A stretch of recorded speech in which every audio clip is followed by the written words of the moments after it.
Rabbi, can I ask you, what about the children of Gaza? Because more than 4,000 of them have been killed as a result of the Israeli response.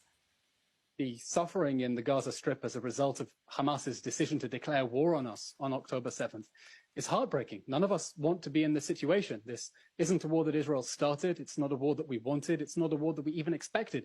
It's a war that Hamas declared on us with the October 7th massacre, with that spectacular cruelty when they invaded and tortured and mutilated children in front of their parents before executing them, burning whole families alive.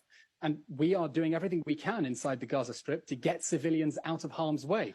That's why we've been warning them for 3 weeks to get out of northern Gaza temporarily for their own safety. Okay. The Israeli army has placed over 20,000 individual phone calls urging people to leave, and today facilitating another humanitarian corridor so the people of northern Gaza can get out of the way until the fighting is over and we proceed to destroy the terrorists who perpetrated October 7th. More than 10,000 people killed in Gaza.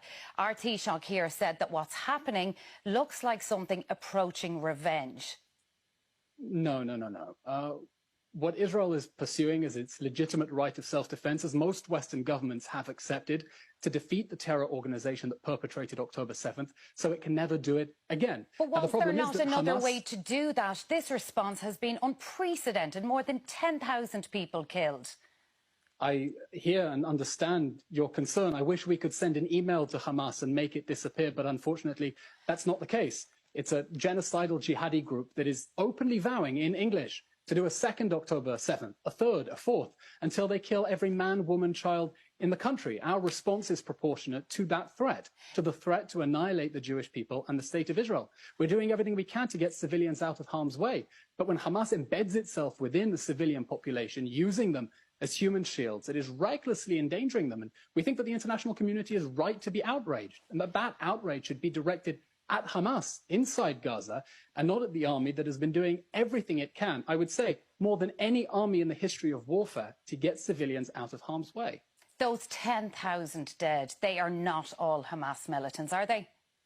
So, first of all, I would urge caution about quoting numbers that are being distributed by Hamas. Well, the World Health Organization has also said it finds them reliable. The World Health Organization is quoting Hamas. There are no independent organizations that are getting their numbers from anywhere other than the terror organization that on 7th of October beheaded and burned whole families and then lied about it to the international media. Thousands have died. Would you agree that thousands have died?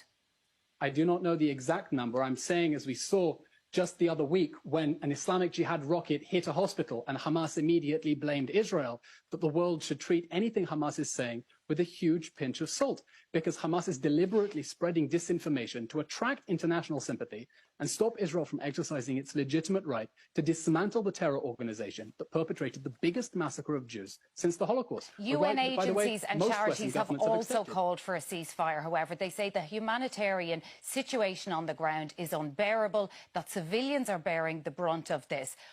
Will Israel call a ceasefire at some point soon? No, there will be no ceasefire that leaves our hostages inside Gaza and that leaves Hamas in power. There was a ceasefire on the 6th of October.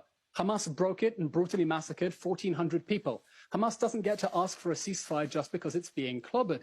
There was a ceasefire, and another ceasefire now would literally let Hamas get away with murder, and it would leave it free to do it again with a military machine and with 240 hostages in Gaza, and even worse, it would send the message that democratic states that come under such a violent attack have no right to defend themselves. So how long will it take for Israel to defend itself? How long will it take to destroy Hamas? And if Hamas were destroyed, what would Gaza look like afterwards? Who would govern it? I'm not going to speculate on the timetable, but unfortunately, the road ahead is going to be long and it is going to be difficult. You know, for many years, Israel avoided this sort of ground operation because we didn't want to see the scenes that we're seeing now. But the October 7th massacre left us no choice. Now, we're exploring several contingencies for what can happen the day after Hamas. The common denominator among all of them is that the Gaza Strip must be demilitarized so it can't be used as a base for terror attacks against Israel. What I can say is the day after Hamas, the Gaza Strip will be such that it no longer presents a security threat to the south of Israel, will give security to Israel's people, and will give new opportunities for the Palestinians. And do you believe that what choose a different path? Do you believe what Israel is now doing to the Gaza Strip, destroying infrastructure, killing thousands of people, leaving children orphaned, will make Israel a more secure state? I wish we had another choice other than to destroy the terror organization that perpetrated the biggest massacre of Jews since the Holocaust. I wish we could ask Hamas nicely to leave us alone and they would leave us in peace. But they are openly vowing to perpetrate another October 7th again and again and again until they have destroyed our state. That was from an interview with Ghazi Hamad, the Hamas spokesman to Lebanese TV, on the 24th of October, a threat that he since repeated in subsequent interviews. This is the threat we are facing. A jihadi group that openly says it wants to destroy our country and murder every man, woman and child. And in order to defend ourselves, we have to eliminate that threat. And I know the scenes in the Gaza Strip are very, very difficult to watch.